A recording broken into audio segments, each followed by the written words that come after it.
ದೇವರ ಮಕ್ಕಳಾಗಿ ಜೀವಿಸುತ್ತಾ ಕ್ರೈಸ್ತರೆಂದು, ಕ್ರಿಸ್ತನಿಗೆ ಶಿಷ್ಯರೆಂದು ಯಾವಾಗಲೂ ಕರೆಯಲ್ಪಡುತ್ತಾ ಇರುವ ನಿಮ್ಮೆಲ್ಲರಿಗೂ ನಮ್ಮ ರಕ್ಷಕನು, ನಮ್ಮ ಒಡೆಯನಾದ ಯೇಸು ಕ್ರಿಸ್ತನ ಹೆಸರಿನಲ್ಲಿ ತಮ್ಮೆಲ್ಲರಿಗೂ ನನ್ನ ವಂದನೆಗಳು. ಪ್ರಿಯರೇ, ಇವತ್ತು ಒಂದು ಒಳ್ಳೆಯ ವಿಷಯವನ್ನು ಬೈಬಲ್ನಿಂದ ನಾವು ಧ್ಯಾನವನ್ನು ಮಾಡೋಣ. ಪ್ರಿಯರೇ, ದೇವರ ಮನೆ ಯಾವುದು? ಪ್ರಿಯರೇ, ಕ್ರೈಸ್ತವರಾದ ನಿಮ್ಮೆಲ್ಲರಿಗೂ ದೇವರ ಮನೆ ಯಾವುದು? ದೇವರ ಮನೆ ಯಾವುದು ಎಂದು ಕೇಳಿದಾಗ ಮನುಷ್ಯರು ವಾಸ ಮಾಡುವುದಕ್ಕಾಗಿ ಬಡವ ಜನರು ಗುಡಿಸೆಗಳಲ್ಲಿ, ದುಡ್ಡಿದ್ದವರು ಮನೆಯಲ್ಲಿ, ಶ್ರೀಮಂತರಾದವರು ಒಳ್ಳೆ ರಾಜರು ನಿವಾಸ ಮಾಡುವಂತ ಮನೆಗಳನ್ನು, ಫಾರ್ಮ್ ಹೌಸ್ಗಳನ್ನು ಕಟ್ಟಿಸಿಕೊಳ್ಳುತ್ತಾ ಅಂತ ಮನೆಗಳಲ್ಲಿ ವಾಸ ಮಾಡುತ್ತಾ ತಮ್ಮ ಹೆಸರಿಗೆ ತಕ್ಕಂತೆ ಜೀವನವನ್ನು ನಡೆಸುತ್ತಾ ಇದ್ದಾರೆ. ಆದರೆ ಮನುಷ್ಯನು ವಾಸ ಮಾಡುವುದಕ್ಕೆ,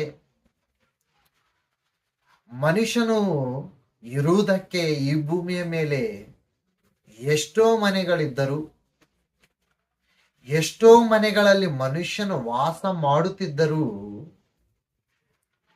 ಮನುಷ್ಯರಾಗಿ ಹುಟ್ಟಿರುವ ಈ ಭೂಮಿಯ ಮೇಲಿರುವ ಮನುಷ್ಯರೆಲ್ಲರೂ ಎಷ್ಟೋ ದೇವರನ್ನು ನಂಬಿದ್ದಾರೆ. ನಂಬಿರುವವರೆಲ್ಲರೂ ದೇವರಿಗೆ ಮನೆಗಳನ್ನು ಕಟ್ಟುತ್ತಾ ಇದ್ದಾರೆ, ದೇವರಿಗೆ ಆಲಯಗಳನ್ನು ಕಟ್ಟುತ್ತಾ ಬಂದಿದ್ದಾರೆ. ಏನು ದೇವರಿಗೆ ಆಲಯವನ್ನು ಕಟ್ಟುತ್ತಿದ್ದಾರಾ ಎಂದು ನಾವು ನೋಡುವಾಗ, ನೋಡ್ರಿ ಪ್ರಿಯರೇ, ನಾವು ಹೋಗುತ್ತಿರುವಾಗ ದಾರಿಯಲ್ಲಿ ಎಷ್ಟೋ ಆಲಯಗಳು ನಮಗೆ ಕಾಣುತ್ತವೆ, ಎಷ್ಟೋ ಚರ್ಚ್ಗಳು ನಮಗೆ ಕಾಣುತ್ತವೆ. ಯಾಕಪ್ಪ ನೀವು ಕಟ್ಟಿದ್ದೀರಿ ಅಂತ ಕೇಳಿದಾಗ, ಇದು ದೇವರ ಒಂದು ಆಲಯ, ದೇವರು ವಾಸ ಮಾಡುವಂತ ಒಂದು ಸ್ಥಳ. ದೇವರು ಇಲ್ಲಿಗೆ ಬಂದು ಇರುತ್ತಾನೆ ಎಂದು ಇವತ್ತು ಜಗತ್ತಿನಲ್ಲಿ ವಾಸ ಮಾಡುವ ಮನುಷ್ಯರು ಹೇಳುವ ಮಾತು ನಮಗೂ ಗೊತ್ತುಂಟು.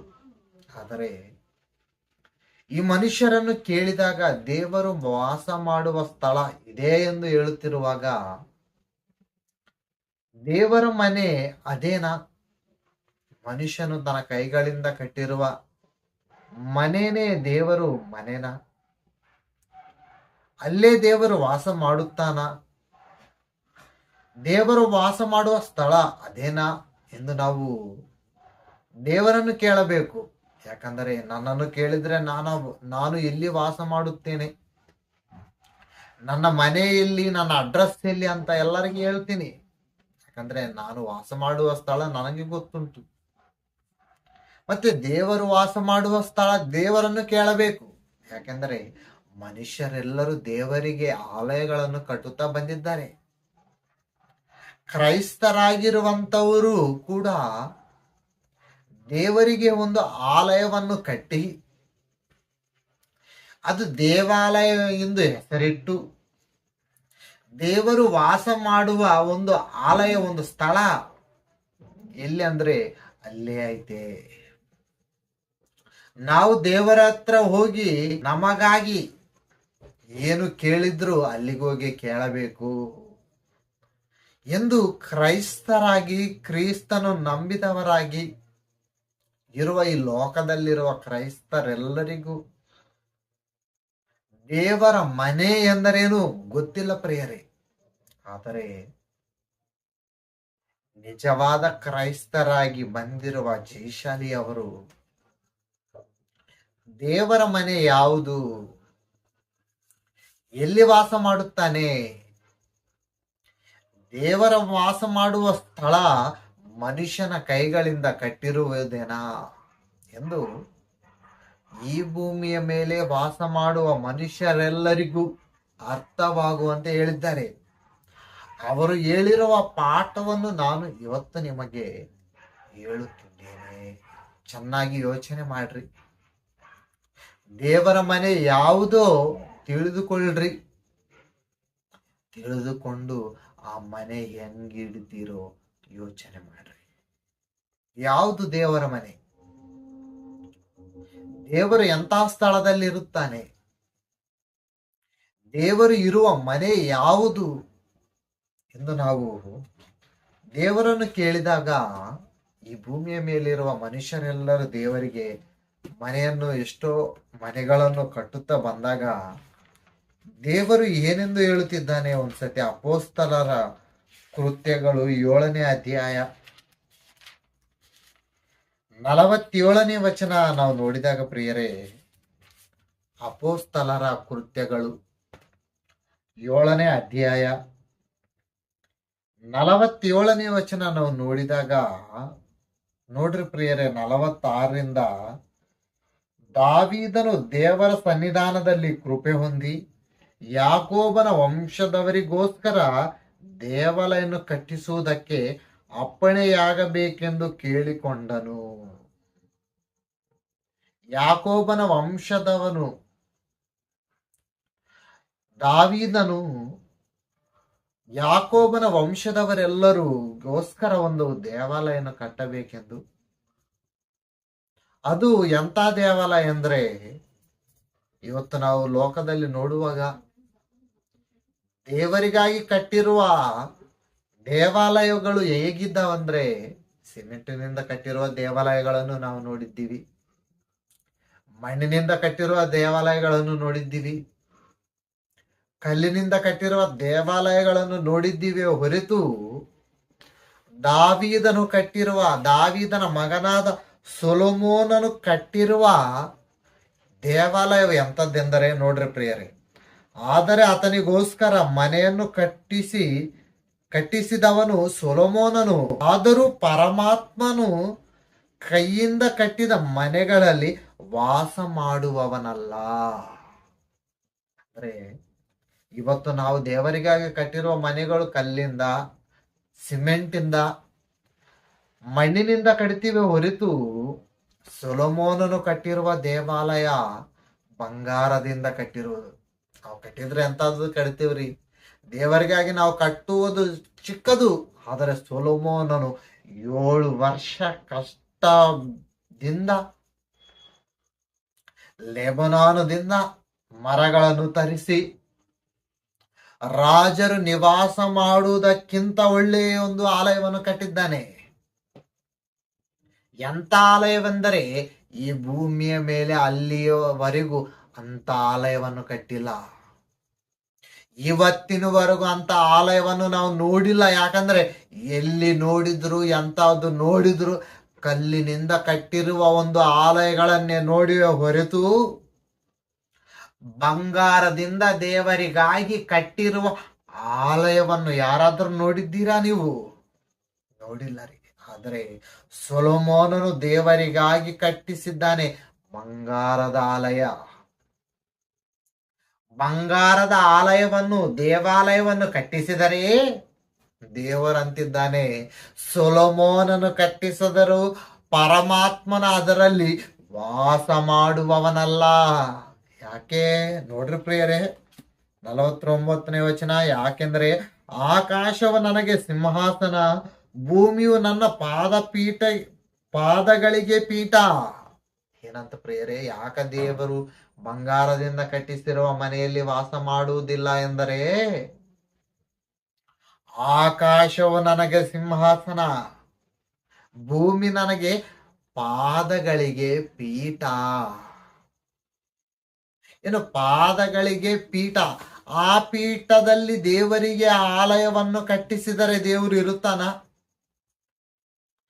ಆಕಾಶ ಮಹಾಕಾಶಗಳು ಸಹಿತ ದೇವರನ್ನು ಇಡಕ್ಕಾಗಲ್ಲಂತ ದೇವರೇ ಹೇಳುತ್ತಿರುವಾಗ, ಅಂತ ದೇವರಿಗಾಗಿ ಸೊಲೊಮೋನನು ಬಂಗಾರದಿಂದ ದೇವಾಲಯವನ್ನು ಕಟ್ಟಿಸಿದರೆ ಆ ದೇವಾಲಯದಲ್ಲಿ ಯಾಕೆ ದೇವರು ವಾಸ ಮಾಡುವುದಿಲ್ಲ ಎಂದು ಕೇಳಿದಾಗ ದೇವರನ್ನು, ನಿಮಗೆ ಗೊತ್ತಿಲ್ಲ, ನನಗೆ ಅದು ಸರಿ ಹೋಗುವುದಿಲ್ಲ. ಯಾಕೆ ಅಂದ್ರೆ ನನ್ನದು ಎಷ್ಟು ಗೊತ್ತಾ, ಆಕಾಶ ಸಿಂಹಾಸನ ನನಗೆ, ಭೂಮಿ ನನ್ನ ಪಾದಗಳಿಗೆ ಪಾದ ಪೀಠದು. ಪೀಠದ ಮೇಲೆ ಮನೆ ಕಟ್ಟಿದ್ರೆ ಇರಕ್ಕಾಗ್ತದ ಏನ್ರ ಪ್ರಿಯರೇ? ನೀವೇ ಯೋಚನೆ ಮಾಡ್ರಿ. ಪೀಠದ ಮೇಲೆ ಮನೆಯನ್ನು ಕಟ್ಟಿಸಿದರೆ, ನಾವು ಒಂದು ಪೀಠ ಇಡುವ ಕಾಲಿ ಕೆಳಗೆ ಪೀಠ ಇಡ್ಕಂತೀವಿ, ಅಂತ ಪೀಠದ ಮೇಲೆ ಮನೆಯನ್ನು ಕಟ್ಸಿದೆ ನಿನ್ ಮನೆ ಅಂದು ನಮ್ಗೆ ತಂದು ಕೊಟ್ಟಾರಂದ್ರೆ ಯಾರಾದ್ರು ಹೆಂಗ್ ನೋಡ್ತೀವ್ರಿ ಅವ್ರನ್ನ ನಾವು? ಏನಾನು ಹುಚ್ಚಿಡ್ದೈತಾ ಏನು? ನಾವು ಮಾತಾಡೋ ಮಾತು ಏನ್ ಪ್ರೇಯರ್? ಅವರನ್ನ ನೋಡಿ ಏನ್ ನಿನಗೆ ಹುಚ್ಚಿಡ್ದೈತಾ? ಡಾಕ್ಟರ್ ಹತ್ರ ಕರ್ಕೊಂಡು ಹೋಗ್ಲ? ಇಲ್ಲಾಂದ್ರೆ ಅಕ್ಕಪಕ್ಕದವ್ರನ್ನ ನೋಡಿ ನಾವು ಮಾಡೋ ಮಾತೇನು? ನೋಡ್ರಿ, ನನಗೆ ಅಂತ ಮನೆ ಕಟ್ಸಿದ್ದ ನೋಡ್ರಿ. ಅಂತ ಮನೆಯಲ್ಲಿ ನಾನು ಇರೋಕ್ಕೇನೋ, ನಾನೇನೋ ಇರುವೆ ಅಂದ್ಕೊಂಡಿರ? ನಾನೇನು ಹುಳ ಅಂದ್ಕೊಂಡಿರ? ನಾನು ಏನ್ ಅಂದ್ಕೊಂಡ? ನಾವು ಅಂತ ಮನುಷ್ಯರಾಗಿ ನಾವು ಮಾತಾಡುತ್ತೇವೆ. ಏನು ನಾನು ಪಾದ, ಏನು ನನ್ನ ಪಾದಕ್ಕೇನು ಸರಿ ಹೋಗಲ್ಲದು.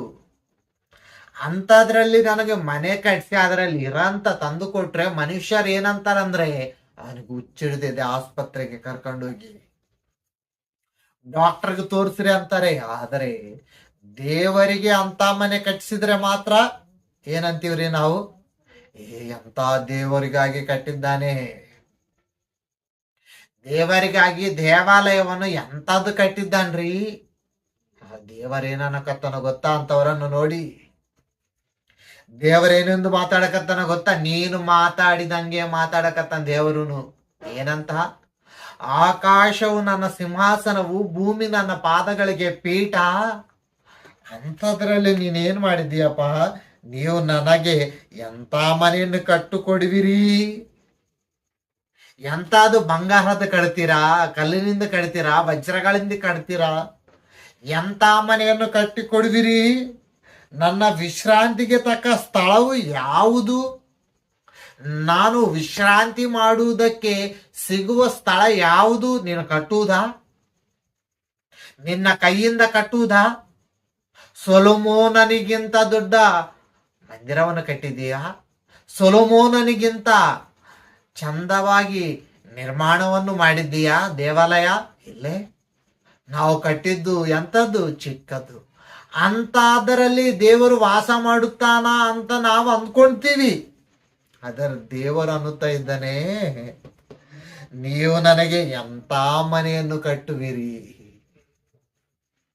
ಸೊಲೊಮೋನನೇ ಬಂಗಾರದಿಂದ ನನಗೆ ದೇವಾಲಯವನ್ನು ಕಟ್ಟಿಸಿದರೆ ಅಲ್ಲೇ ನಾನು ವಾಸ ಮಾಡಿಲ್ಲ, ಅಲ್ಲೇ ನನಗೆ ವಿಶ್ರಾಂತಿ ತಗೊಳ್ಳುವುದಕ್ಕೆ ಸ್ಥಳ ಇಲ್ಲ, ಮತ್ತೆ ನೀನು ಕಟ್ತೀಯಾ ಅಂತ ದೇವರ ಅನ್ನಕತ್ತನ ಪ್ರಿಯರೇ. ನೀನು ನನಗಾಗಿ ಎಂತ ಮಂದಿರವನ್ನು ಕಟ್ತೀಯಾ? ಅದು ನನಗೆ ಸರಿಯಾಗುತ್ತೆ? ನನ್ನ ವಿಶ್ರಾಂತಿ ಸ್ಥಳವು ಯಾವುದು? ಇವುಗಳೆಲ್ಲ ನೋಡ್ರಿ ಪ್ರಿಯರೇ, ಇವುಗಳೆಲ್ಲ ನನ್ನ ಕೈ ನಿರ್ಮಿಸಿತ್ತಲ್ಲ ಎಂಬುದಾಗಿ ಕರ್ತನು ಹೇಳುತ್ತಾನೆ. ಏನಂತ ಪ್ರಿಯರೇ?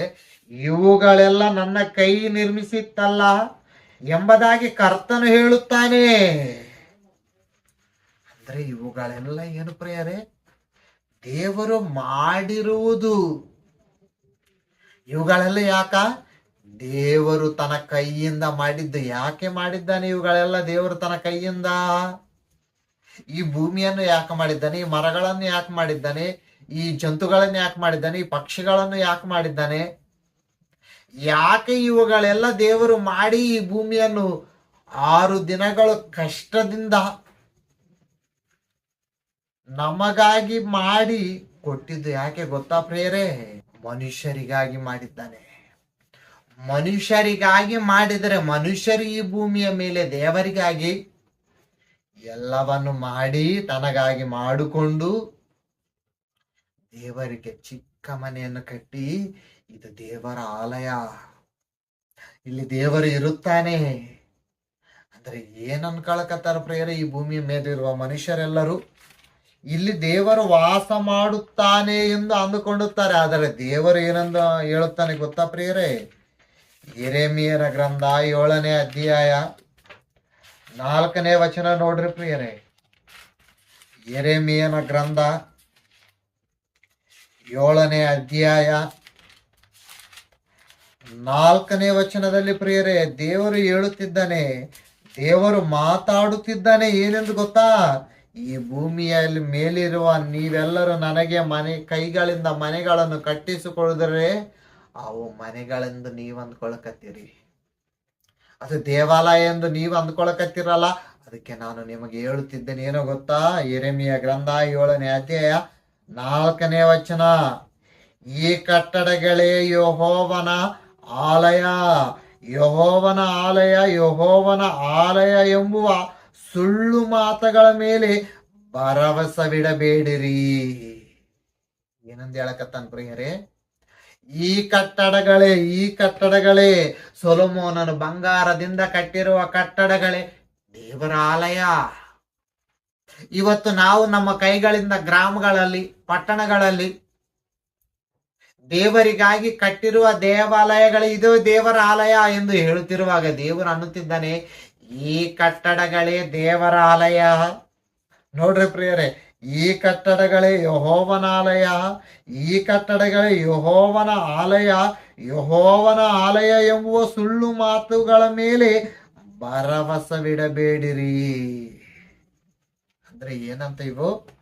ನಾವೇನ್ ಅನ್ಕೋಬೇಕಂತ, ಇದು ದೇವರ ಆಲಯ ಎಂದು ನಾವು ಅಂದ್ಕೊಳಕತ್ತೀವಿ. ಆದ್ರೆ ದೇವರು ಅನ್ನುತ್ತಾ ಇದ್ದಾನೆ ಅದು ಸುಳ್ಳು ಮಾತು. ಏನು ಸುಳ್ಳು ಮಾತಾ? ಈ ಕಟ್ಟಡಗಳು ದೇವರ ಆಲಯ ಎಂದು ನಾವು ಅಂದುಕೊಳ್ಳುತ್ತಿರುವಾಗ ದೇವರು ಅನ್ನುತ್ತಿದ್ದಾನೆ ನೋಡ್ರಿ ಪ್ರಿಯರೇ, ದೇವರು ಮಾತಾಡುತ್ತಿದ್ದಾನೆ ಏನೆಂದು, ಈ ಕಟ್ಟಡಗಳೇ ಯೆಹೋವನ ಆಲಯ ಎಂಬ ಸುಳ್ಳು ಮಾತುಗಳವು. ದೇವರ ಮನೆ ಅಲ್ಲ. ಯಾಕೆ? ಬಂಗಾರದಿಂದ ಕಟ್ಟಿರುವ ಆಲಯದಲ್ಲೇ ನಾನಿಲ್ಲ, ಬಂಗಾರದಿಂದ ನಿರ್ಮಾಣ ಮಾಡಿರುವ ಸೊಲೊಮೋನನ ದೇವಾಲಯದಲ್ಲೇನೇನಿಲ್ಲ. ನೀವು ನಮಗೆ ಎಂತ ಮಂದಿರ ಕಟ್ಟಿಸ್ತೀರೋರಿ ಹೇಳ್ರಿ? ನೀವು ನನಗೆ ಎಂಥದ್ದು ಕಟ್ಟಿಸ್ತೀರಿ, ಅಂಥದಕ್ಕಿಂತ ದೊಡ್ಡದು ಕಟ್ಟಿಸ್ತೀರಾ? ನಿಮ್ ಕೈಯಲ್ಲಾಗಲ್ಲ. ಮರೆ ಸೊಲೊಮೋನನು ಕಟ್ಟಿಸಿದ್ರಲ್ಲೇ ನಾನು ಇಲ್ಲ. ಯಾಕಂದ್ರೆ ಆಕಾಶವು ನನ್ನ ಸಿಂಹಾಸನ, ಭೂಮಿ ನನಗೆ ಪಾದಗಳಿಗೆ ಪೀಠ. ನೀವು ನನಗಾಗಿ ಅಂತ ಮಂದಿರವನ್ನು ಕಟ್ಟಿಸುತ್ತೀರಿ. ಕಟ್ಟಿಸಿದ್ದು ಒಂದು ವೇಳೆ ನೀವು ಮಂದಿರ ಎಂದು ಅಂದುಕೊಂಡರೂ ಯೆಹೋವನು ಹೇಳುತ್ತಿದ್ದಾನೆ ಏನೋ ಗೊತ್ತಾ ಪ್ರಿಯರೇ? ಈ ಕಟ್ಟಡ ಯೆಹೋವನ ಆಲಯ, ಈ ಕಟ್ಟಡ ಯೆಹೋವನ ಆಲಯ ಎಂಬ ಸುಳ್ಳು ಮಾತಂತವು. ಸುಳ್ಳಂದ್ರೆ ಇವಾಗ ನಿಜ ಯಾವುದು? ದೇವರ ಮನೆ. ಇವಾಗ ದೇವರ ಮನೆ ಯಾವುದು? ಎಂಥದ್ದು ದೇವರ ಮನೆ? ಎಲ್ಲಿ ದೇವರು ಇರುತ್ತಾನೆ? ಅಲ್ಲಿ ದೇವರು ಇರುವುದಿಲ್ಲ, ಅಲ್ಲಿ ದೇವರು ವಾಸ ಮಾಡುವುದಿಲ್ಲ, ಅಲ್ಲಿ ದೇವರು ವಿಶ್ರಾಂತಿ ತೆಗೆದುಕೊಳ್ಳುವುದಕ್ಕೆ ಆಗಲ್ವಾ ಅಂದ್ರೆ ಆಗಲ್ಲ ಅಂತ ದೇವರೇ ಹೇಳುತ್ತಿದ್ದಾನೆ. ಹಂಗಾದ್ರೆ ದೇವರ ಮನೆ ಯಾವುದು? ಇವಾಗ ದೇವರು ವಾಸ ಮಾಡುವುದು ಎಲ್ಲಿ? ಯೋಚನೆ ಮಾಡ್ರಿ ಪ್ರಿಯರೇ. ದೇವರ ಮನೆ ಯಾವುದು? ಮನುಷ್ಯರು ಮಾಡಿರುವ ಆಲಯಗಳಲ್ಲ. ಮತ್ತೆ ಯಾವುದು ದೇವರ ಮನೆ? ಹೆಂಗ ದೇವರು ಮನೆಗಳನ್ನು ಮಾಡಿಕೊಂಡಿದ್ದಾನೆ ಅಂದ್ರೆ ಪ್ರಿಯರೇ, ಹೆಬ್ರಿಯರಿಗೂ ಬರೆದ ಪೌಲನ ಪತ್ರಿಕೆ 3ನೇ ಅಧ್ಯಾಯ 2ನೇ ವಚನ 3ನೇ ವಚನ ನೋಡ್ರಿ ಪ್ರಿಯರೇ. ಮೋಶೆ ದೇವರ ಮನೆಯಲ್ಲೆಲ್ಲ ನಂಬಿಗಸ್ತನಾಗಿದ್ದಂತೆಯೂ ಯೇಸು ತನ್ನನ್ನು ನೇಮಿಸಿದಾತನಿಗೆ ನಂಬಿಗಸ್ತನಾಗಿದ್ದಾನೆ. ಏನಂತ ಪ್ರಿಯರೇ? ನಂಬಿಗಸ್ತನಾಗಿರ.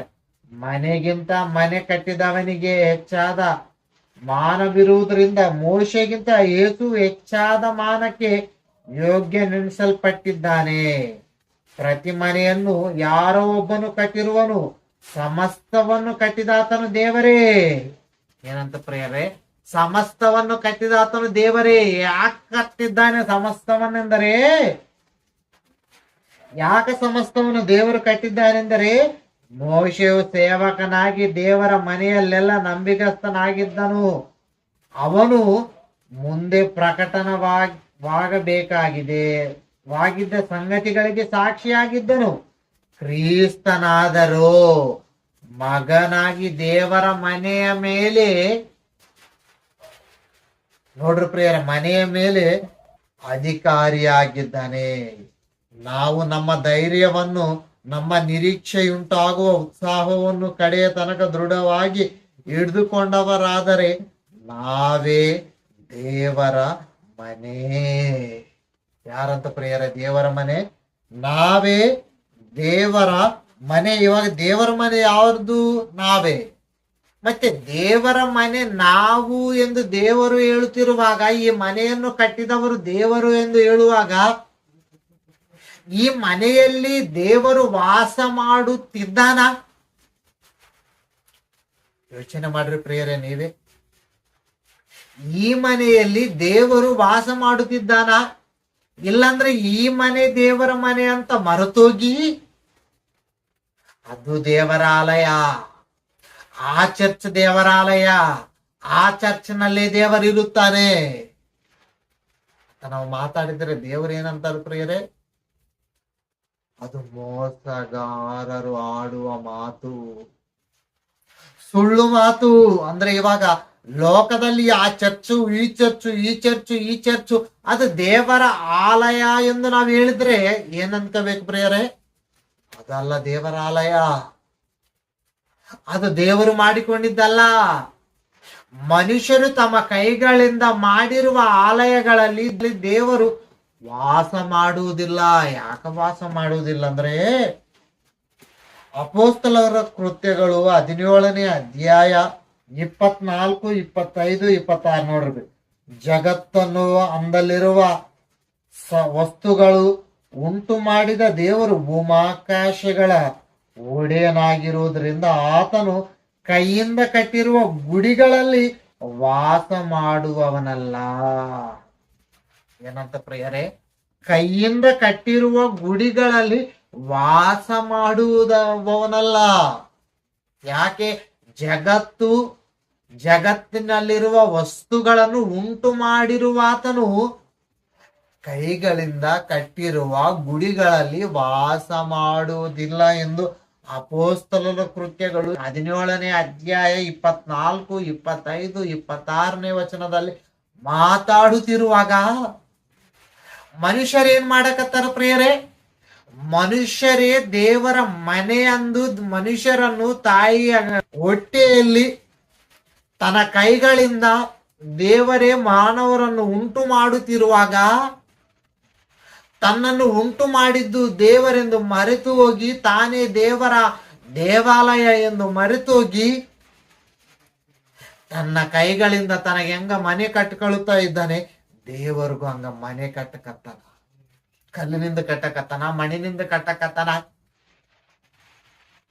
ಪ್ರೇರೆ ಎಂತಾವು ಕಟ್ಟಕತ್ತಾರಂದ್ರೆ ಒಳ್ಳೆ ಒಳ್ಳೆ ದೇವಾಲಯಗಳೇ ಕಟ್ಟಕತ್ತಾರ. ಆದ್ರೆ ದೇವರಿಗೆ ಬಂಗಾರದಿಂದ ಕಟ್ಟಿರುವ ಸೊಲೊಮೋನನ ದೇವಾಲಯದಲ್ಲೇ ದೇವರು ಇಲ್ಲ. ಇವತ್ತು ನಾವು ಚರ್ಚ್ಗಳನ್ನು ಕಡುತ್ತಿರುವಾಗ ದೇವರು ಅನ್ನುತ್ತಿದ್ದಾನೆ ಅಂದ್ರೆ ಅದರಲ್ಲಿ ನಾನು ವಾಸ ಮಾಡುವುದಿಲ್ಲ. ಮತ್ತೆ ಯಾಕೆ ಅವು ಅಂದ್ರೆ ಕೈಗಳಿಂದ ಕಟ್ಟಿರುವ ಆಲಯಗಳು ಯಾಕೆ, ದೇವಾಲಯಗಳು ಎದಕ್ಕೆ ಅಂದ್ರೆ ಅದು ಪ್ರಾರ್ಥನೆ ಮಾಡುವುದಕ್ಕೆ. ನೀವೆಲ್ಲರೂ ಕೂಡಿಕೊಂಡು ನನ್ನನ್ನು ಜ್ಞಾಪಕವನ್ನು ಮಾಡಿಕೊಳ್ಳುವುದಕ್ಕೆ ಅವು ಆಲಯಗಳೆಂದು ಕರೀರಿ. ಆದರೆ ಮತ್ತೆ ದೇವರ ಮನೆ ಯಾವುದು? ದೇವರ ಮನೆ ನಾವೇ. ಮತ್ತೆ ನಾವೇ ದೇವರ ಮನೆ ಅಂದಾಗ ಈ ಮನೆಯಲ್ಲಿ ದೇವರು ವಾಸ ಮಾಡುತ್ತಾನ? ಈ ಮನೆಯಲ್ಲಿ ದೇವರು ಇದ್ದಾನ? ಅಂದ್ರೆ ಪ್ರಿಯರೇ, ಇನ್ನೊಂದು ವಾಕ್ಯವನ್ನು ನಾವು ನೋಡಿದಾಗ, ಪೌಲನು ಕೊರಿಂಥದವರಿಗೆ ಬರೆದ 1ನೇ ಪತ್ರಿಕೆ 3ನೇ ಅಧ್ಯಾಯ ಪ್ರಿಯರೇ 16ನೇ ವಚನದಲ್ಲಿ, ಕೊರಿಂಥದವರಿಗೆ ಬರೆದ 1ನೇ ಪತ್ರಿಕೆ 3ನೇ ಅಧ್ಯಾಯ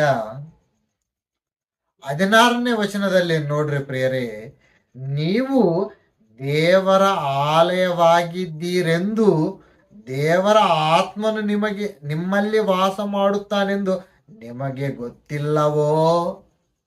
ದೇವರು ಹೇಳಕತ್ತಾನ್ರಿ. ನೀವು ದೇವರ ಆಲಯವಾಗಿದ್ದೀರೆಂದು ದೇವರ ಆತ್ಮನು ನಿಮ್ಮಲ್ಲಿ ವಾಸ ಮಾಡುತ್ತಾನೆಂದು ನಿಮಗೆ ಗೊತ್ತಿಲ್ಲವೋ? ನಿಮಗೆ ಗೊತ್ತಿಲ್ಲವಾ? ಇನ್ನ ಗೊತ್ತಿಲ್ಲವಾ? ಹಾಗಾದ್ರೆ ತಿಳಿದುಕೊಳ್ಳಿರಿ. ನೀವೇ ದೇವರ ಆಲಯವೆಂದು ನಿಮಗೆ ಗೊತ್ತಿಲ್ಲವೋ? ದೇವರ ಆತ್ಮನು ನಿಮ್ಮಲ್ಲಿ ವಾಸ ಮಾಡುತ್ತಾನೆಂದು ನಿಮಗೆ ಗೊತ್ತಿಲ್ಲವೋ ಅಂತ ದೇವರೇ ಮಾತಾಡುತ್ತಿದ್ದಾನೆಂದ್ರೆ ದೇವರ ಮನೆ ನಾವೇ. ಈ ಮನೆಯಲ್ಲೇ ದೇವರು ವಾಸ ಮಾಡುತ್ತಾನೆ. ಈ ಮನೆಯಲ್ಲೇ ದೇವರು ಇರುತ್ತಾನೆ. ಮತ್ತೆ ಈ ಮನೆಯಲ್ಲಿ ದೇವರು ಇರುತ್ತಾನಂದ್ರೆ ಹೆಂಗಿರ್ತಾನೆ ಪ್ರಿಯರೇ? ಯಾಕಿರ್ತಾನಂದ್ರೆ ಪೌಲನು ಕೊರಿಂಥದವರಿಗೆ ಬರೆದ ಮೊದಲನೇ ಪತ್ರಿಕೆ 6ನೇ ಅಧ್ಯಾಯ ಪ್ರಿಯರೇ 19ನೇ ವಚನ ನೋಡ್ರಿ ಪ್ರಿಯರೇ. ದೇವ್ರ ಹೆಂಗ ಮಾತಾಡಕತ್ತಾನೆ, ದೇವ್ರ ಹೆಂಗ ಹೇಳಕತ್ತಾನ ನೋಡ್ರಿ. ದೇವರಿಂದ ದೊರಕಿ ನಿಮ್ಮೊಳಗೆ ನೆಲೆಗೊಂಡಿರುವ ಪವಿತ್ರಾತ್ಮನಿಗೆ ನಿಮ್ಮ ದೇಹವು ಗರ್ಭಗುಡಿಯಾಗಿದೆಂಬುದು ನಿಮಗೆ ತಿಳಿಯದೋ? ನೀವು ನಿಮ್ಮ ಸ್ವಂತ ಸೊತ್ತಲ್ಲ. ಯಾಕಂತ ಏನಂತ ಪ್ರಿಯರೇ? ನಾವೇನಂತ? ನಮ್ಮ ಸ್ವಂತ ಸೊತ್ತಲ್ಲ. ಮತ್ತೆ ಯಾರ ಸೊತ್ತು? ನೀವು ಕ್ರಯಕ್ಕೆ ಕೊಳ್ಳಲ್ಪಟ್ಟವರು. ಯಾಕಂತ ಪ್ರಿಯರೇ? ಕ್ರಯಕ್ಕೆ ಕೊಳ್ಳಲ್ಪಟ್ಟವರು ಆದ ಕಾರಣ ನಿಮ್ಮ ದೇಹದಲ್ಲಿ ದೇವರ ಪ್ರಭಾವವನ್ನು ಪ್ರಕಾಶಪಡಿಸಿರಿ. ಇವು ನಿಮ್ಮ ಸೊತ್ತಲ್ಲ. ಪವಿತ್ರಾತ್ಮನಿಗೆ ಮನೆಯಾಗಬೇಕು, ಗರ್ಭಗುಡಿಯಾಗಬೇಕು. ನಾವೇನಂದ್ಕಂತೀವ್ರಿ? ಚರ್ಚೆ ಗರ್ಭಗುಡಿ, ನಮ್ಗೆ ಪ್ರಾರ್ಥನಾ ಮಂದಿರ ಅಂತ ಮರ್ತೋಗಿ ಅದು ದೇವರ ಆಲಯ ಎಂದು ಫಿಕ್ಸ್ ಆಗ್ಬಿಟ್ಟಿವಿ ನಾವು. ಏನ್ರಿ ಪ್ರಿಯರೇ? ದೇವರು ನಮ್ಮೊಳಗೆ ಬಂದು ಗರ್ಭಗುಡಿ ನಾವೇ ಎಂದು ದೇವರು ಹೇಳುವಾಗ ನಾವು ದೇವರ ಮನೆ ಎಂದು ಹೇಳಿಕೊಳ್ಳುವುದು ಹೊರತು ಚರ್ಚಂಡಿ ದೇವರ ಮನೆ, ಆ ಚರ್ಚಂಡಿ ದೇವರ ಮನೆ. ನಾವಲ್ರಿ, ನಾವು ಪಾಪಿಗಳು ರೀ. ನಾವು ಪಾಪಿಗಳಲ್ಲ. ನಾವೇನಂತ ಹೇಳ್ಕೊಳ್ತೀವ್ರಿ? ನಾವು ಪಾಪಿಗಳ್ರಿ ಅಂತ ಹೇಳ್ಕೊಳ್ತೀವಿ. ನಾವು ಪಾಪಿಗಳಲ್ಲ. ನಾವು ಯೇಸು ಕ್ರಿಸ್ತನ ಸುರಿಸಿದ ರಕ್ತದಿಂದ ಪರಿಶುದ್ಧರಾದಂತ ದೇವರ ಮಕ್ಕಳು, ದೇವರ ಗರ್ಭಗುಡಿ. ಮತ್ತೆ ನಾವು ನಿಜವಾದ ಗರ್ಭಗುಡಿಗಳಾಗಿದ್ದೀವ? ಯೋಚನೆ ಮಾಡ್ರಿ ಪ್ರಿಯರೇ. ನಾವು ದೇವರ ಮನೆಯಾಗಿದ್ದೀವ? ದೇವರ ವಾಸ ಮಾಡುತ್ತಿದ್ದಾನ ನಮ್ಮೊಳಗೆ? ಯೋಚನೆ ಮಾಡಿ ಪ್ರಿಯರೇ. ದೇವರು ಎಂತ ಮಾತು ಮಾತಾಡಿದ್ದಾನಂದ್ರೆ, ದೇವರ ಮನೆ ನಾವು ನಮ್ಮೊಳಗೆ ಬಂದು, ಗರ್ಭಗುಡಿಯಾಗಿರುವ ನಮ್ಮೊಳಗೆ ಬಂದು ದೇವರು ವಾಸ ಮಾಡಿ ಏನಂದು ಹೇಳಕತ್ತಾನ ಗೊತ್ತಾ ಪ್ರಿಯರೇ? ಏನ್ ಮಾಡ್ಬೇಕಂತಿದ್ದಾನ ಗೊತ್ತಾ ಪ್ರಿಯರೇ? ಕೊರಿಂಥದವರಿಗೆ ಬರೆದ ಪೌಲನ 2ನೇ ಪತ್ರಿಕೆ 8ನೇ ಅಧ್ಯಾಯ 16ನೇ ವಚನ ಪ್ರಿಯರೇ. ನೋಡ್ರಿ ಪ್ರಿಯರೇ, ದೇವರ ಮಂದಿರಕ್ಕೂ ವಿಗ್ರಹಗಳಿಗೂ ಒಪ್ಪಿಗೆ ಏನು? ನಾವು ಜೀವ ಸ್ವರೂಪನಾದ ದೇವರ ಮಂದಿರವಾಗಿದ್ದೇವಲ್ಲ. ಇದರ ಸಂಬಂಧವಾಗಿ ದೇವರು ನಾನು ಅವರಲ್ಲಿ ವಾಸಿಸುತ್ತಾ ತಿರುಗಾಡುವೆನು. ಏನಂತ ಪ್ರಿಯರೇ? ದೇವರ ಅನ್ನಕತ್ತಾನ, ನಾವು ಜೀವ ಸ್ವರೂಪನಾದ ದೇವರ ಮಂದಿರವಾಗಿದ್ದೇವಲ್ವಾ, ಇದರ ಸಂಬಂಧವಾಗಿ ದೇವರು ನಾನು ಅವರಲ್ಲಿ ವಾಸಿಸುತ್ತಾ ತಿರುಗಾಡುವೆನು. ನಾನು ಅವರಿಗೆ ದೇವರಾಗಿರುವೆನು, ಅವರು ನನಗೆ ಪ್ರಜೆಯಾಗಿರುವರು ಎಂದು ಹೇಳಿದ್ದಾನೆ. ಏನ್ ಮಾಡ್ತಾನಂತ ಪ್ರಿಯರೇ? ದೇವರು ನಮ್ಮೊಳಗೆ ಬಂದು ವಾಸ ಮಾಡಿ ಮನೆಗಳಾಗಿ ಮಾಡಿಕೊಂಡು, ಮಂದಿರಗಳಾಗಿ ಮಾಡಿಕೊಂಡು, ಗರ್ಭಗುಡಿಗಳಾಗಿ ಮಾಡಿಕೊಂಡು, ಗುಡಿಗಳಾಗಿ ಮಾಡಿಕೊಂಡು ನಮ್ಮೊಳಗಿದ್ದು ದೇವರು ತಿರುಗಾಡುತ್ತಾನಂತೆ. ಯಾಕ? ಯೇಸು ಕ್ರಿಸ್ತನ ವಾರ್ತೆಯನ್ನು ಹೇಳಬೇಕು. ಲೋಕದಲ್ಲಿರುವ ಮನುಷ್ಯರೆಲ್ಲರೂ ಬೆಂಕಿಯ ಲೋಕಕ್ಕೆ ಹೋಗುತ್ತಿರುವಾಗ ಆ ಬೆಂಕಿಯ ಲೋಕದಿಂದ ಎಲ್ಲಿಗೆ ತಗೊಂಬರ್ಬೇಕು ಪ್ರಿಯರೇ? ಅವರನ್ನ ದೇವರ ಹತ್ರ ಕರ್ಕೊಂಡು ಹೋಗ್ಬೇಕು. ಸ್ವರ್ಗಕ್ಕೆ ಕರ್ಕೊಂಡು ಹೋಗ್ಬೇಕು, ಪರಲೋಕಕ್ಕೆ ಕರ್ಕೊಂಡು ಹೋಗ್ಬೇಕು. ಅಂದ್ರೆ ಏನ್ ಮಾಡ್ಬೇಕು? ಪರಿಶುದ್ಧರಾಗಿ ಮಾಡ್ಬೇಕು. ಪರಿಶುದ್ಧರಾಗಿ ಮಾಡ್ಬೇಕಂದ್ರೆ ಯೇಸು ಕ್ರಿಸ್ತನ ಶಿಲುಬೆಯ ರಕ್ತದಿಂದ ಸುರಿಸಿ ನಿನ್ನನ್ನು ಮಾರ್ಪಡಿಸಿದ್ದಾನೆ. ಮತ್ತೆ ನೀನಾಗ್ಬೇಕು, ಏನಾಗ್ಬೇಕು, ನೀನು ಕ್ರಿಸ್ತನನ್ನು ನಂಬಿ ರಕ್ಷಣೆ ಹೊಂದಿ ದೀಕ್ಷಾ ಸ್ಥಾನ ತಗೊಂಡು ಕ್ರಿಸ್ತನ ಶಿಷ್ಯರಾಗಿರ್ಬೇಕು ನೀನು. ಆದ್ರೆ ನೀನು ದೇವರ ಮನೆಯಾಗಿರುವುದು ಹೊರತು ನೀನೇ ದೇವರ ಮನೆಯಿಂದ ಮರೆತು ಈ ದೇವರ ಮನೆಯಲ್ಲಿ ದೆವ್ವಗಳನ್ನು ತಂದು ವಾಸ ಮಾಡುವವನಾಗಿದ್ದೆ. ಏನು ಇದು ದೇವರ ಮನೆಯಲ್ಲಿ ದೇವರು ವಾಸ ಮಾಡುವುದಕ್ಕೆ ಹೊರತು ದೆವ್ವಗಳ ಇದಾವ, ದೆವ್ವಗಳು ವಾಸ ಮಾಡುತ್ತಿದ್ದವ ಅಂದ್ರೆ ಪ್ರಿಯರೇ, ಪೌಲನು ಥೆಸಲೋನಿಕದವರಿಗೆ ಬರೆದ 2ನೇ ಪತ್ರಿಕೆ 2ನೇ ಅಧ್ಯಾಯ 4ನೇ ವಚನದಲ್ಲಿ ನಾವು ಓದುವಾಗ, ಯಾವುದು ದೇವರನಿಸಿಕೊಳ್ಳುತ್ತದೋ, ಯಾವುದು ಪೂಜೆ ಹೊಂದುತ್ತದೋ ಅದನ್ನೆಲ್ಲ ನಾಶನಕ್ಕೆ ಅಧೀನನಾದ ಆ ಪುರುಷನು ಎದುರಿಸಿ ಅದಕ್ಕಿಂತ ಮೇಲಾಗಿ ತನ್ನನ್ನು ತಾನೇ ಹೆಚ್ಚಿಸಿಕೊಂಡು ತಾನು ದೇವರೆಂದು ಹೇಳಿಕೊಂಡು ದೇವರ ಗರ್ಭಗುಡಿಯಲ್ಲಿ ಕುಳಿತುಕೊಳ್ಳುತ್ತಾನೆ. ಏನ್ ಮಾಡ್ತಾನೆ ಪ್ರಿಯರೇ? ಏನ್ ಯಾವುದಕ್ಕೆ ದೇವರ ಮನೆಯಲ್ಲಿ ಪೂಜೆ ಸಲ್ಲಿಸಬೇಕೋ, ಯಾವುದಕ್ಕೆ ದೇವರ ಮನೆಯೆಂದು ಅರ್ಪಣೆ ಮಾಡಬೇಕೋ ಆ ಮನೆಯಲ್ಲಿ ಸೈತಾನನು ಬಂದು ವಾಸ ಮಾಡಿ ದೇವರಿಗೆ ಮಾಡುವ ಪೂಜೆ ತನಗೆ ಮಾಡಿಸ್ಕೊಳ್ಳಕತ್ತಾನೆ. ಮನುಷ್ಯರಿಂದ ತನಗೆ ಮಾಡಿಸಿಕೊಂಡು ತಾನೇ ದೇವರೆಂದು ಗರ್ಭಗುಡಿಯಲ್ಲಿ ಕುಳಿತಿದ್ದಾನೆ. ಯಾರು ಕುಂತಿದ್ದಾರಂತ ಪ್ರಿಯರೇ? ಗರ್ಭಗುಡಿಯಲ್ಲಿ ದೆವ್ವ ಕುಂತಿದೆ ನಿನ್ನ ಗರ್ಭಗುಡಿಯಲ್ಲಿ.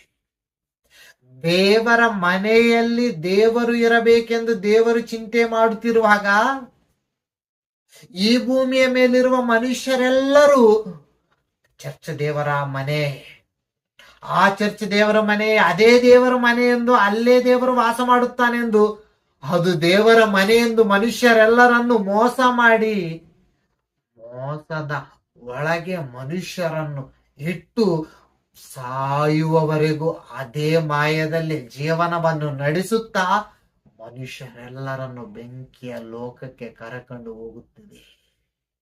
ಯಾಕೆ?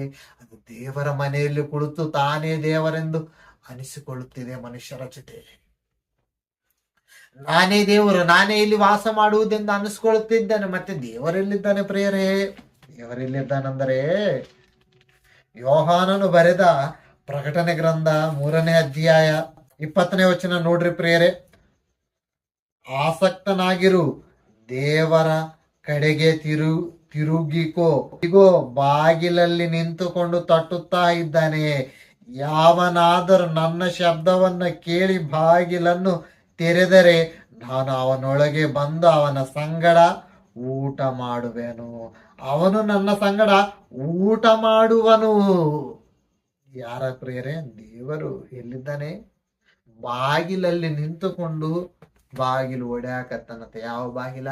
ಹೃದಯವೆಂಬ ಬಾಗಿಲದಲ್ಲಿ ಕುಳಿತು ಯೇಸು ಸ್ವಾಮಿಯು ಸಕಲ ವಿಧವಾಗಿ ತಟ್ಟುತ್ತಿರುವನು. ಯಾವನಾದರೂ ತೆಗಿಯಕತ್ತನ? ನೋಡ್ರಿ ಪ್ರೇರೆ, ಕನ್ನಡದಲ್ಲಿ ಒಳ್ಳೆ ಹಾಡೈತೆ. ಹೃದಯವೆಂಬ ಬಾಗಿಲ ಬಳಿಯಲ್ಲಿ ಯೇಸು ಸ್ವಾಮಿಯು ನಿಂತು ಸಕಲವಾಗಿ ತಟ್ಟುತ್ತಿರುವ ಸಕಲ ವಿಧವಾಗಿ. ಏನ್ ಮಾಡಕತ್ತಾನಂತ ಪ್ರಿಯರೇ ಯೇಸು ಕ್ರಿಸ್ತ? ಹೃದಯವೆಂಬ ಬಾಗಿಲ ಬಳಿಯಲ್ಲಿ ನಿಂತು ತಟ್ಟುತ್ತಾ ಇದ್ರೆ ಮನುಷ್ಯ ತೆಗಿಯಕತ್ತಿಲ್ಲ. ಯಾಕ? ಹೃದಯದಲ್ಲಿದ್ದಾನೆ ಯಾರು? ದೆವ್ವ. ಏನ್ ಮಾಡಕತ್ತಾನ? ದೇವರು ಒಳಗ್ ಬಂದ್ರೆ ದೇವರು ಊಟ ಮಾಡಬೇಕು ಅಂತ ದೇವರು ಕಾಯುತ್ತಾ ಇದ್ರೆ, ತಟ್ಟುತ್ತಾ ಇದ್ರೆ, ಹೊಡಿತಾ ಇದ್ರೆ ಬಾಗಿಲನ್ನು, ಮನುಷ್ಯನ ಹೃದಯವಾದ ಬಾಗಿಲನ್ನು ಹೊಡಿತಾ ಇದ್ರೆ ಮನುಷ್ಯನ ಹೃದಯದಲ್ಲಿ ದೆವ್ವ ಕುಳಿತುಕೊಂಡು ತಾನೇ ದೇವರೆನ್ನಿಸಿಕೊಳ್ಳುತ್ತಾ ಮನುಷ್ಯರ ಜೊತೆ ದುಷ್ಟ ಕಾರ್ಯಗಳನ್ನು, ಎಲ್ಲ ಕಾರ್ಯಗಳನ್ನು ಮಾಡಿಸುತ್ತಾ ಬೆಂಕಿಯ ಲೋಕಕ್ಕೆ ಕರಕೊಂಡು ಹೋಗಕತ್ತದ ಪ್ರಿಯರೇ. ಯೋಚನೆ ಮಾಡಿ. ಮನುಷ್ಯರೆಲ್ಲರನ್ನು ಮೋಸ ಮಾಡುತ್ತಾ ಇದು ದೇವರ ಆಲಯ, ಈ ಚರ್ಚ್ ದೇವರ ಆಲಯ, ಆ ಚರ್ಚ್ ದೇವರ ಆಲಯ ಎಂದು ಮನುಷ್ಯರೆಲ್ಲರನ್ನು ಮೋಸ ಮಾಡಿ ಮೋಸದಲ್ಲಿ ಮನುಷ್ಯರನ್ನು ಇಟ್ಟು ಎಲ್ಲರನ್ನು ಬೆಂಕಿಯ ಲೋಕದೊಳಗೆ ಕರ್ಕೊಂಡು ಹೋಗ್ಬೇಕತ್ತೈತೆ. ಅದಕ್ಕೆ ಯೋಚನೆ ಮಾಡ್ರಿ ಪ್ರಿಯರೇ, ನೀವು ದೇವರ ಮನೆ. ಈ ಮನೆಯಲ್ಲಿ ದೇವರು ಇರಬೇಕೆಂದು, ಈ ಮನೆಯಲ್ಲಿ ದೇವರು ವಾಸ ಮಾಡಬೇಕೆಂದು ತಾಯಿಯ ಗರ್ಭದಲ್ಲಿ 9 ತಿಂಗಳ ತನಗಾಗಿ ಆತನಿಗೋಸ್ಕರ ಮಾಡಿರುವ ಈ ದೇಹವನ್ನು, ಈ ಶರೀರವನ್ನು, ಈ ಮನೆಯನ್ನು ಆತನಿಗೆ ಕೊಡುವವರಾಗಿ ನೀವೆಲ್ಲರೂ ಇರಬೇಕು. ನೀವೆಲ್ಲರೂ ಮಾರ್ಪಡೆಯಾಗಬೇಕು. ಮತ್ತೆ ದೆವ್ವವನ್ನು ಹಾಕಬೇಕಂದ್ರೆ ದೆವ್ವವನ್ನು ಹೊರಗೆ ಹೋಗಂದ್ರೆ ಹೋಗ್ತದೇನದು ಪ್ರಿಯರೇ? ನಮ್ಮ ಮನೆಗೆ ಹಾವು ಬಂದ್ರೆ ಹೋಗಮ್ಮ ಅಂತ ಅಂದ್ರೆ ಹೋಗಲ್ಲ. ಮತ್ತೆ ಏನ್ ಮಾಡ್ಬೇಕು? ಹಾವನ್ನು ಹೊಡಿಬೇಕಂದ್ರೆ ಒಂದು ಕಟ್ಟಿಗೆಯನ್ನು ತಗೊಂಡು ಹೊಡೆದ್ರೆ ಹಾವು ಓಡೋತದ. ಇವತ್ತು ದೆವ್ವ ನಮ್ಮ ಹೃದಯದಲ್ಲಿ ಕೂತಿರುತ್ತೆ, ನಮ್ಮ ದೇಹದಲ್ಲಿ ಕುಳಿತುಕೊಂಡು ದೇವರ ಮನೆಯಲ್ಲಿ ಕುಳಿತು ದೇವರನ್ನು ಹೊರಗಾಕಿದೆ. ನಾವಿವಾಗ ಏನ್ ಮಾಡ್ಬೇಕು? ಆ ದೆವ್ವವನ್ನು, ಆ ಹಾವನ್ನು ಏನ್ ಮಾಡ್ಬೇಕು? ಕಟ್ಟಿಗೆಯನ್ನು ಹೊಡಿಬೇಕು. ಯಾವ ಕಟ್ಟಿಗೆ? ಯಾವ ಕತ್ತಿ? ವಾಕ್ಯದ ಕಟ್ಟಿಗೆಯಿಂದ ದೆವ್ವವನ್ನು ಹೊಡಿಬೇಕು. ಮತ್ತೆ ಯಾರು ನೋಡ್ರಿ ಪ್ರಿಯರೇ ವಾಕ್ಯವನ್ನು ಕಲಿತುಕೊಳ್ಳಕತ್ತೀರಿ? ಯಾರು ಬೈಬಲನ್ನು ಓದಕತ್ತೀರಿ? ಯಾರು ವಾಕ್ಯವನ್ನು ಧ್ಯಾನ ಮಾಡಕತ್ತೀರಿ? ಯಾರು ವಾಕ್ಯದಲ್ಲಿ ನಿಮ್ಮ ಹೃದಯವನ್ನು ಇಟ್ಟು ಕಲಿತುಕೊಳ್ಳಕತ್ತೀರಿ ಪ್ರಿಯರೇ? ಇಲ್ರಿ. ಲೋಕದಲ್ಲಿರುವ ಜ್ಞಾನವನ್ನು ಓದಕ್ಕೆ ಮುಂಜಾನೆ ಓದ್ತಾರ, ರಾತ್ರಿಗೆ ಬರ್ತಾರ. ವಾಕ್ಯ ಓದ್ಬೇಕಂದ್ರೆ ಟೈಮ್ ಇಲ್ಲ. ಭಾನುವಾರ ಒಂದು ದಿನ ಓದ್ತೀರಿ, ಅದು 1 ಗಂಟೆ. ಅವತ್ತು ಓದ್ತೀರಿ, ಇಲ್ಲಾಂದ್ರೆ ಚರ್ಚ್ ಒಳಗೆ ಹೋಗಿ ಫ್ಯಾನ್ ನೋಡ್ಕೊಂಡು ಕುಳಿತುಕೊಂಡು ಆಯಾಗ ಮಕ್ಕೊಂಡು ಕಾಣಿಕೆ ಕೊಟ್ಟು ಮನೆಗೆ ಬರ್ತೀರಾ. ನಾನು ಸ್ವರ್ಗಕ್ಕೆ ಹೋಗ್ಬಿಡ್ತೀನಿ, ದೇವ್ರ ಹತ್ರ ಹೋಗ್ಬಿಡ್ತೀನಿ ಅಂತ ಧೈರ್ಯದಿಂದ ಇರ್ತೀಯ. ಇದು ದೆವ್ವ ಮಾಡಿರುವ ಮೋಸ ನಿನಗೆ. ಇದು ದೆವ್ವ ಮಾಡಿರುವ ಮೋಸ. ಈ ಮೋಸವನ್ನು ತಿಳಿದುಕೊಂಡು ಮೋಸ ಹೋಗಬಾರ್ದು. ಮತ್ತೆ ಏನ್ ಮಾಡ್ಬೇಕು ನಾವು? ಆ ದುಷ್ಟನನ್ನು, ಆ ಒಂದು ಸೈತಾನನನ್ನು ಓಡಿಸಿ ದೇವರ ಮನೆಯಲ್ಲಿ ಮತ್ತೆ ದೇವರು ಬರಬೇಕು, ವಾಸ ಮಾಡಬೇಕು. ವಾಸ ಮಾಡ್ಬೇಕಂದ್ರೆ ನಾವೇನ್ ಮಾಡ್ಬೇಕು? ವಾಕ್ಯವನ್ನು ಅಂಗೀಕರಿಸಬೇಕು. ಅದಕ್ಕೆ ದೇವರನ್ನಕತ್ತಾನ ಪ್ರಿಯರೇ. ಯಾಕೋಬನು ಬರೆದ ಪತ್ರಿಕೆಯಲ್ಲಿ ನೋಡ್ರಿ ಪ್ರಿಯರೇ, ಕಡೆಯದಾಗಿ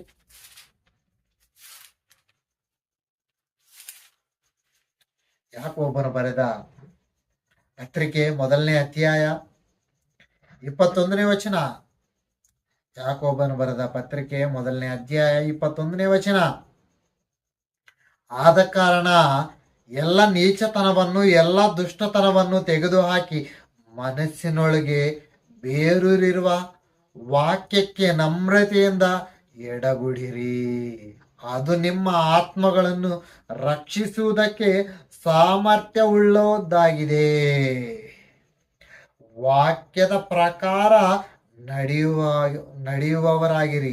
ಅದನ್ನು ಕೇಳುವವರು ಮಾತ್ರವೇ ಆಗಿದ್ದು ನಿಮ್ಮನ್ನು ನೀವೇ ಮೋಸಗೊಳಿಸಬೇಡಿರಿ. ವಾಕ್ಯವನ್ನು ನಮ್ರತೆಯಿಂದ ಅಂಗೀಕರಿಸಂತ ದೇವರು ಹೇಳಕತ್ತನ್ರಿ. ಆಗ ದೇವರು ಮನೆಯೊಳಗೆ ಬಂದು ನಮ್ಮ ಆತ್ಮ ಜೊತೆ, ನಮ್ಮ ಹೃದಯದ ಜೊತೆ, ನಮ್ಮ ದೇವರು ಮಾಡಿರುವ ಈ ದೇವರ ಮನೆಯಲ್ಲಿ ದೇವರು ವಿಶ್ರಾಂತಿ ಹೊಂದುತ್ತಾನೆ. ಯೋಚನೆ ಮಾಡ್ರಿ, ನಿಮ್ಮ ಮನೆಯಲ್ಲಿ ದೇವರಿದ್ದಾನ? ನಿಮ್ಮ ಮನೆಯಲ್ಲಿ ದೆವ್ವ ಇದೆ? ದೇವರ ಮನೆಯಲ್ಲಿ ಯಾವುದೈತೆ? ಯೋಚನೆ ಮಾಡ್ರಿ. ಈ ಮನೆಯಲ್ಲಿ ದೇವರಿದ್ದಾನ, ದೆವ್ವ ಇದ್ದಾನ? ನಿಮ್ಮ ಮನೆಯೊಳಗೆ ಯಾರನ್ನು ನೀವು ಇಟ್ಟಿದ್ದೀರಿ? ಯೋಚನೆ ಮಾಡಿ. ನಿಮ್ಮ ಮನೆಯೊಳಗೆ ದೇವರಿರಬೇಕೆಂದು, ಆವಾಗ ನಾವು ಪರಲೋಕಕ್ಕೆ ಓದ್ತೀವೆಂದು ವಾಕ್ಯವನ್ನು ಓದುವವರಾಗಿರಬೇಕೆಂದು ಎಲ್ಲರನ್ನು ಕೇಳಿಕೊಳ್ಳುತ್ತಾ ಇವತ್ತು ನಾನು ವಾಕ್ಯವನ್ನು ಮುಗಿಸ್ತೇನೆ ಪ್ರಿಯರೇ. ಪ್ರಾರ್ಥನೆ ಮಾಡಿಕೊಳ್ಳೋಣ. ನಮ್ಮನ್ನು ಉಂಟು ಮಾಡಿರುವ ನಮ್ಮ ತಂದೆಯಾದ ದೇವರೇ, ನಮ್ಮನ್ನು ತಾಯಿಯ ಗರ್ಭದಲ್ಲಿ ಉಂಟು ಮಾಡಿದ್ದು ನಿಮಗಾಗಿ, ನಿಮ್ಮ ಆಲಯಗಾಗಿ, ನಿಮಗೆ ಮನೆಯಾಗಿದ್ದು, ಈ ಮನೆಯಿಂದ ನಿಮಗೆ ಸ್ತೋತ್ರ ಮಹಿಮೆ ಎಲ್ಲ ತರುವವರಾಗಿ ಜೀವಿಸುವಂತೆ ಕೃಪೆಯನ್ನು ಕೊಡಬೇಕೆಂದು ನಿಮ್ಮ ಮಗನು, ನಮ್ಮ ರಕ್ಷಕನು, ನಮ್ಮ ಒಡೆಯನೂ ಆದ ಯೇಸು ಕ್ರಿಸ್ತನ ಹೆಸರಿನಲ್ಲಿ ಈ ಪ್ರಾರ್ಥನೆ ಹೇಳಿ ಬೇಡಿಕೊಳ್ಳುವವನಾಗಿದ್ದೇನೆ ತಂದೆ. ಆಮೇನ್. ಎಲ್ಲರಿಗೆ ವಂದನೆಗಳು ಪ್ರಿಯರೇ.